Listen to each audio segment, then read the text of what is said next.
Bəs niyə görə mənfəəti üçün də olsa cəmaət şükür eləmir Allaha? Bu səbəb nədir?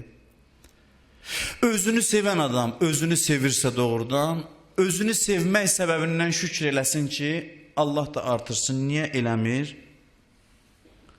Bir söz deyim, sonra Qurandan cavabını deyim bu sözün və sözümü yekunlaşdırım.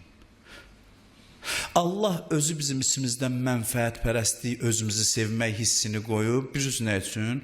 Ona görə ki, dinə tərəf gələ bilək. Özümüzü sevməsək, nə qədər desələr cəhənnəm var, vecimiz olmayacaq. Özümüzü sevmirik.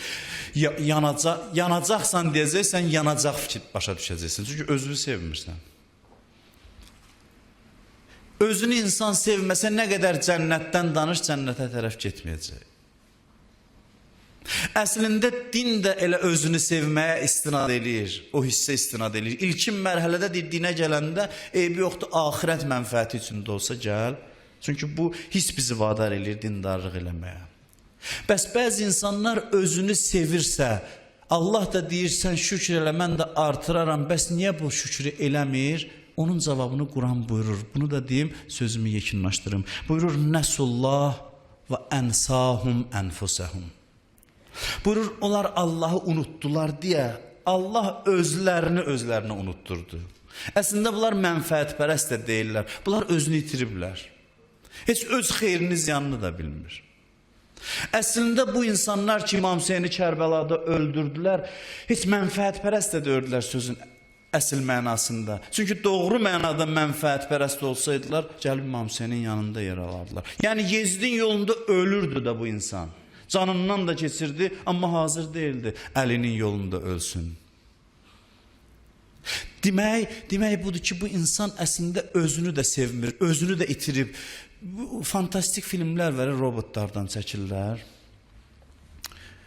Mən çox baxmamışam, gənclər bəlkə də baxır, cavan yaşlarımızda görmüşük. Məsələn, bir mərkəzdən onları kimsə idarə eləyir. Vay o gündən ki, o idarə etmə pultu keçdi bir pis adamın əlinə. O robotlar dünyanı dağıdır, insanlara ziyanlar toxundurur. O insanlar ki, Allah'ı tam həyatından çıxardıblar, o robotların misalı kimidirlər. Onlar artıq özünü də itiriblər. Onların pultu düşdüsə, o batilin, tağutun, zalimin əlinə, onlar onun iradəsini kör-körənə icra eləməklə məşğuldurlar. Öz ziyanlarına da olur axırda vallah. Amma onun da fərqində deyirlər. Onun da fərqində deyirlər. Bunlar heç mənfəətpərəst də deyirlər. Bunlar özlərini unudub, özlərini itirən insanlardır. Ömər Sədlə İmam Hüseyin danışdı. Dedi ki, niyə gedib ona qoşulmuşsan? Dedi, ağa mənə rey mülkü söz verib. Rey mülkü söz verib. İmam Hüseyin gör hara qədər ona yol açır. Dedi, mənə rey mülkünü söz verib, imam dedi, ondan yaxşısını mən verərəm. Yəni gəldi, dedi, mənfəətpərəstsənsə, səndən mənfəətpərəst dilində danışıram. İmam Hüseyin, məsələn, Əbəlfəz ağaya demirdi ki, sənə bağ verəcəm.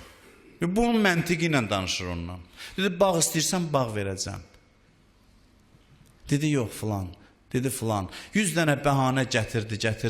İmam Hüseyin dedi, bağın buğdasından da dadmayacaqsan. Heç nə qismət olmayacaq sənə. Dedi, eybi yox, arpası da bəsimdir. Ələ saldı İmam Hüseyni.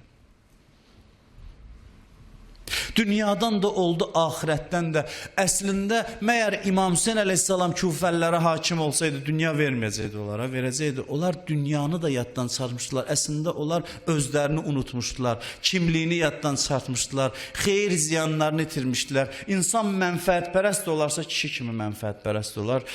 Özünü düşünərsə də eyb yox. Onlarla da Allah bir təhər yol tapır onları hidayət eləməyə. Amma vay o gündən insan özünü itirə, heç bilməyən nə istəyir, xeyrim nədir, ziyanım nədir. Şükrün əhəmiyyəti bu qədərdir. Özünü itirən insan həmin o robot vəziyyətinə düşür. İradəsi itir və artıq öz ziyanına başlayır hərəkət eləməyə. Əvliyauhumut tağut yuxricuhum minən nuri iləz-zulumat. Buyurur, onların ağası tağutdur, onları nurdan qaranlığa çıxardır. Onlar görə-görə artıq uçuruma tərəf gedirlər.